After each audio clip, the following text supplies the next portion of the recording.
Butter scotch cake बच्चे हों या बड़े हों सबको बहुत ज़्यादा पसंद आते हैं। तो आज हम बनाएंगे बटर स्कॉच केक, वो भी घर में। Hi everyone, welcome to Shweta Zaika. तो आज मैं आपके लिए लेके आई हूँ बिल्कुल bakery style butterscotch cake की रेसिपी, जो कि मैंने बिना अवन के और बिना अंडे के बनाया है और बहुत ही सुपर सॉफ्ट और मॉइस्ट केक ये बन के तैयार होता है। तो चलिए इस मज़ेदार से केक की रेसिपी को देख लेते हैं, लेकिन उससे पहले आप मेरे चैनल पर नए हैं तो उसे सब्सक्राइब ज़रूर कर लें और बगल वाली घंटी को भी ज़रूर दबाएं ताकि मेरे आने वाले रेसिपीज़ की नोटिफिकेशन सबसे पहले आप तक पहुंचे। तो चलिए देख लेते हैं बिना अवन के, बिना अंडे के super soft super moist butterscotch cake की रेसिपी को। तो ये केक मैं कढ़ाई में बनाने वाली हूँ। तो कढ़ाई के अंदर मैंने जो है अपना वही बेकिंग वाला पुराना नमक डाल दिया है और मैंने इसको स्प्रेड कर लिया है। तो यहाँ पे इस तरह से स्प्रेड करने के बाद मैं स्टैंड रख दूँगी और कढ़ाई को मैं लिड लगा के इसे 10 मिनट तक प्रीहीट होने के लिए छोड़ दूँगी। तो अभी हमें बेकिंग टिन तैयार करनी है। तो मैंने यहाँ पे ये बेकिंग टिन ले रखी है और इसमें मैं डाल रही हूँ थोड़ा सा ऑयल और इसे हम अच्छे से ग्रीस कर लेंगे ऑयल से।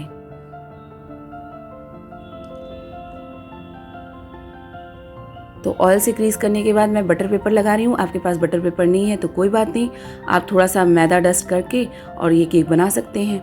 तो केक का बैटर बनाने के लिए मैंने जो है यहाँ पे एक बोल लिया हुआ है और बोल के अंदर मैं डाल रही हूँ 4 टेबलस्पून दही। तो दही बहुत ज़्यादा खट्टी नहीं लेनी है, ये ध्यान रखिएगा। और मैं यहाँ पे 1/4 कप मेल्टेड बटर डाल रही हूँ। तो आप यहाँ पे ऑयल का भी यूज़ कर सकते हैं। और मैंने यहाँ पे शुगर पाउडर डाला है 1/2 कप। तो मैंने यहाँ पे 1/2 कप शुगर पाउडर का यूज़ किया है और इन सबको हम अच्छे से विस्क कर लेंगे। तो यहाँ पे अच्छे से मैंने इसे विस्क कर लिया है। तो अब हम ड्राई इंग्रेडिएंट डालेंगे अपने। तो मैंने यहाँ पे एक स्ट्रेनर लिया हुआ है और मैं ये डाल रही हूँ 1.5 कप मैदा। तो मैंने यहाँ पे 1.5 कप मैदा मेज़र कर लिया था और वो मैं इसमें डाल रही हूँ। और साथ साथ मैं डाल रही हूँ 2 टेबलस्पून कॉर्नफ्लोर। और अभी मैं इसमें डाल दूँगी बेकिंग पाउडर। तो मैंने यहाँ पे 1 टीस्पून बेकिंग पाउडर लिया है और 1/2 टीस्पून बेकिंग सोडा। और साथ साथ मैं डाल रही हूँ थोड़ा सा नमक और इसके साथ साथ मैंने डाल दिया है यहाँ पे 4 टेबलस्पून मिल्क पाउडर। और इन सबको अच्छे से हम छान लेंगे।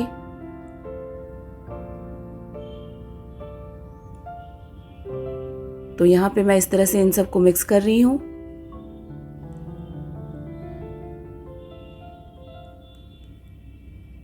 तो ये बैटर बनाने के लिए मैंने यहाँ पे 1 कप दूध लिया हुआ है और मैं इसमें थोड़ा थोड़ा करके जो है ये बैटर बनाऊंगी केक का। तो यहाँ पे थोड़ा थोड़ा करके ही दूध ऐड करें, नहीं तो आपके जो है केक के बैटर में गुठलियाँ आ जाएंगी। तो इस तरह से कट एंड फोल्ड मेथड से हमें मिक्स करना है। तो यहाँ पे मैंने पूरा 1 कप दूध का यूज़ किया है इतना बैटर बनाने में। तो यहाँ पे कट एंड फोल्ड मेथड से इसे मैं मिक्स कर रही हूँ। तो देखिए हमारा बैटर रेडी हो चुका है। तो अब मैं इसमें ऐड करूँगी बटर स्कॉच एसेंस। तो मैंने यहाँ पे 1 teaspoon butterscotch essence add कर दिया है और इसे भी हमें इसी तरह से मिक्स कर लेना है। और अभी मैं इसमें ऐड कर रही हूँ 1/4 टीस्पून विनेगर। तो विनेगर ऐड करने के बाद हमें 20 से 30 सेकेंड ही इसे जो है मिक्स करना है, इससे ज़्यादा हमें इसे मिक्स नहीं करना है। अब मैं इसे ट्रांसफ़र कर दूँगी अपनी बेकिंग टिन में। तो सारा बैटर मैंने यहाँ पे बेकिंग टिन के अंदर ट्रांसफ़र कर दिया है।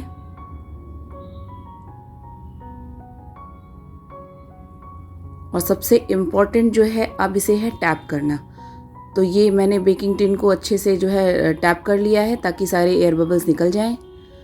और अब हम केक बनाने के लिए चलते हैं। तो ये मेरी कढ़ाई प्रीहीट हो चुकी है। तो मैं इसमें जो है ये केक टिन अपनी रख दूँगी और इसे 50 से 55 मिनट के लिए बेक होने दूँगी।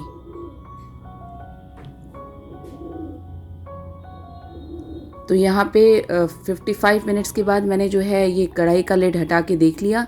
तो चलिए इसे चेक कर लेते हैं। तो केक हमारा अच्छे से बेक हो चुका है। देखिए ये स्टिक बिल्कुल क्लीन निकल आई है। तो मैं यहाँ पे केक को निकाल ले रही हूँ और इसे हम ठंडा कर लेंगे। तो यहाँ पे देख सकते हैं कि कितना स्पॉन्जी और बढ़िया केक ये बन के तैयार हुआ है, कितना फूला हुआ और कितना मज़ेदार। तो चलिए अब बटर स्कॉच केक बनाने की दूसरी तैयारी कर लेते हैं। तो यहाँ पे मैंने एक पैन लिया है, उसमें मैंने 1/2 कप डाल दिया है शुगर। तो शुगर को हमें कैरमलाइज़ कर लेना है। तो यहाँ पे देखिए इस तरह से चलाते हुए हमें कैरमलाइज़ कर लेना है शुगर को, क्योंकि हमें कैरमल सॉस बनाना है। तो इसलिए ये कैरमलाइज़ कर लिया है मैंने यहाँ पे। और अब मैं इसमें ऐड करूँगी बटर। तो यहाँ पे मैंने ये 1/4 कप बटर डाल दिया इसके अंदर। तो यहाँ पे इसे हमें लगातार स्टर करते रहना है, नहीं तो हमारा सॉस जल जाएगा। और अब मैं इसमें ऐड कर रही हूँ हाफ कप फ्रेश क्रीम। तो हमने जितना शुगर लिया था उतना ही फ्रेश क्रीम लेना है हमें। तो यहाँ पे देखिए इस तरह से इसे स्टर करते रहना है हमें लगातार। तो ये सॉस रेडी हो चुकी है, आप देख सकते हैं कितनी बढ़िया सॉस है। तो इसे हम जो है ठंडा कर लेंगे। तो इस सॉस को आप जो है फ्रिज में रख के 5 से 6 दिन तक यूज़ कर सकते हैं।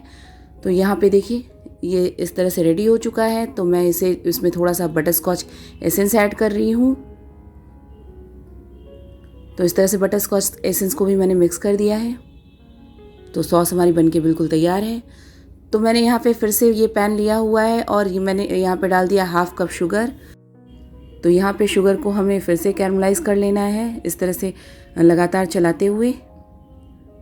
और मैं यहाँ पे डाल रही हूँ 1 टेबलस्पून बटर।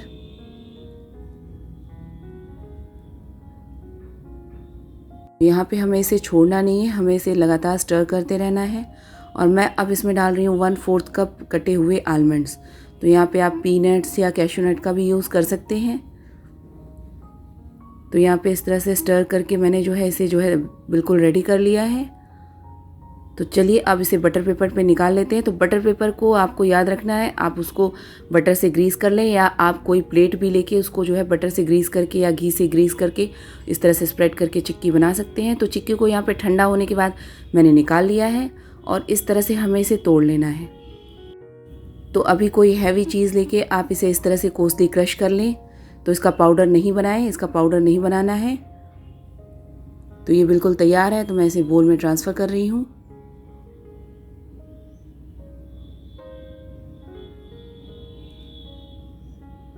तो चलिए अब दूसरी तैयारी कर लेते हैं। तो यहाँ पे मैं व्हिपिंग क्रीम ले रही हूँ 1 कप और इसे हमें व्हिप कर लेना है।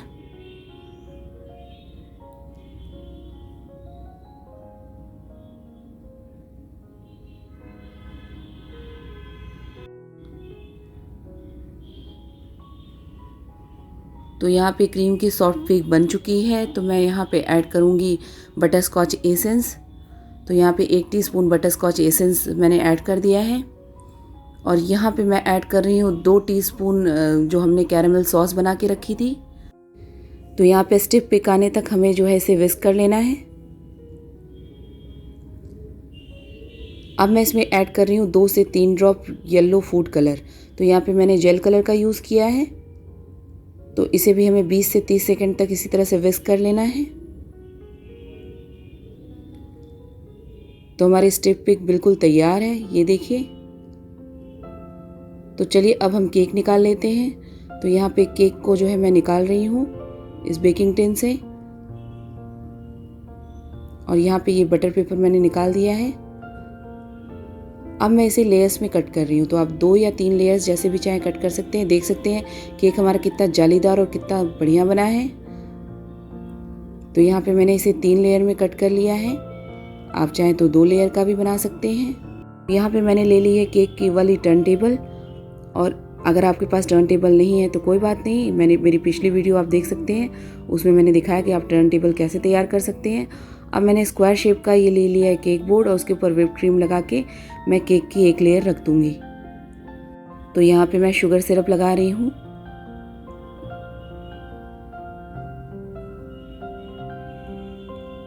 तो शुगर सिरप लगाने के बाद हमें क्या करना है, हमें इसमें जो हमने व्हिप्ड क्रीम तैयार की थी वो लगानी है। तो इस तरह से मैं जो है पाइपिंग बैग से लगा रही हूँ। तो क्रीम आपको जितनी कम ज़्यादा चाहिए वो आप लगा सकते हैं। तो यहाँ पे इस तरह से क्रीम को मैंने स्प्रेड कर दिया है। तो देख सकते हैं कितने इजीली स्प्रेड हो गया ये क्रीम। अब मैं इसके ऊपर डालूंगी बटर स्कॉच जो क्रंच बना के रखे थे मैंने वो। तो मैंने यहाँ पे ऊपर से ये बटर स्कॉच क्रंच डाल दिए हैं। और इसके ऊपर से मैं ये दूसरी वाली लेयर रख रही हूँ, उसको भी मैं सेम मेथड से इस तरह से शुगर सिरप से जो है ब्रश कर दूंगी अच्छे से, ताकि केक हमारा मॉइस्ट हो जाए।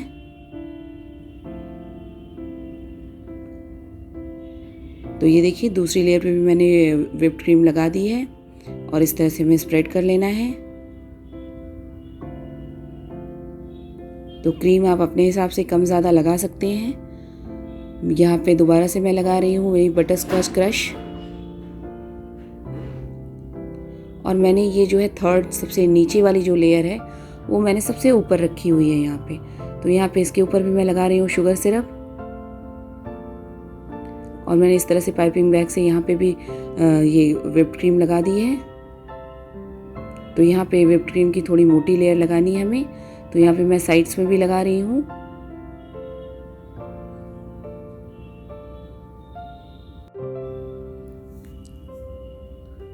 तो यहाँ क्रीम को अच्छे से स्प्रेड कर लेना है हमें।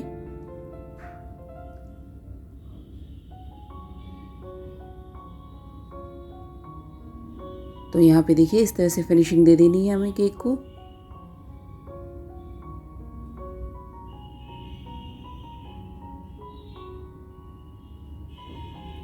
तो नाइफ़ को क्लीन करते हुए मैं यहाँ पे केक को जो है अच्छे से स्मूथ कर लूँगी। तो यहाँ बोर्ड के साइड्स में जो क्रीम लगी हुई थी वो भी मैं क्लीन कर ले रही हूँ, और इस तरह से मैंने यहाँ पे इसको फिनिशिंग दे दी है। तो यहाँ साइड्स के लिए मैंने ये जिगजैग बोर्ड यूज़ किया है। तो इस तरह से मैंने यहाँ पे ये डिज़ाइन कर दी है साइड्स में। तो ये बिल्कुल ऑप्शनल है। और अब हम यहाँ पे जो है इस तरह से जो है पाइपिंग बैग से डिज़ाइन बना लेंगे।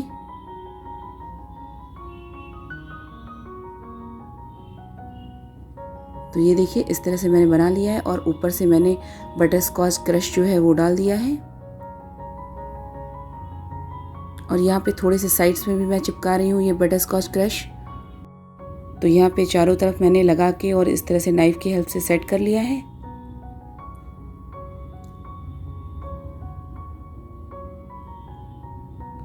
तो यहाँ पे मैं थोड़ा सा कैरमल सॉस भी ऊपर से ड्रिप करूँगी। तो आप जब ऊपर की डेकोरेशन कर रहे हो तब भी वो कर सकते हैं।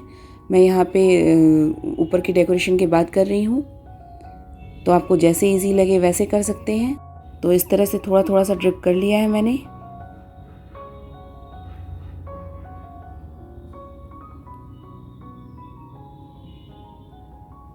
तो देखिए हमारा बटर स्कॉच केक रेडी है। मैं इसके ऊपर कलरफुल बटर स्कॉच बॉल्स डाल रही हूँ, जो कि ईजिली मार्केट में मिल जाएंगे आपको। तो हमारा मज़ेदार सा bakery style butterscotch cake बन के रेडी है। लग रहा है ना ये बहुत बढ़िया। तो मैं इसे कट करके आपको दिखाती हूँ कि कितना सुपर सॉफ्ट और मॉइस्ट बना है केक ये। तो देखिए कितने बढ़िया केक ये जो है बना है, एकदम मॉइस्ट, एकदम बढ़िया। तो मैं निकाल के दिखाती हूँ आपको। तो बहुत ही बढ़िया और सुपर मॉइस्ट केक ये बन के तैयार हुआ है। इसको आप ज़रूर ट्राई करें। कभी भी किसी का भी बर्थडे हो, एनिवर्सरी हो, कभी भी इसे बना सकते हैं। बहुत ही बढ़िया लगता है ये केक, टेस्ट में भी बहुत बढ़िया लगता है और देखने में तो मज़ेदार लगता ही है। तो अभी आपको अगर घर में बनाने का मन है केक, तो ये बटर स्कॉच केक ज़रूर ट्राई करें, और मुझे कमेंट सेक्शन में कमेंट करके भी बताएं कि आपको मेरी ये बटर स्कॉच केक की रेसिपी कैसी लगी। तो मिलती हूँ एक नई रेसिपी लेके नेक्स्ट वीडियो में। Till then take care and bye bye.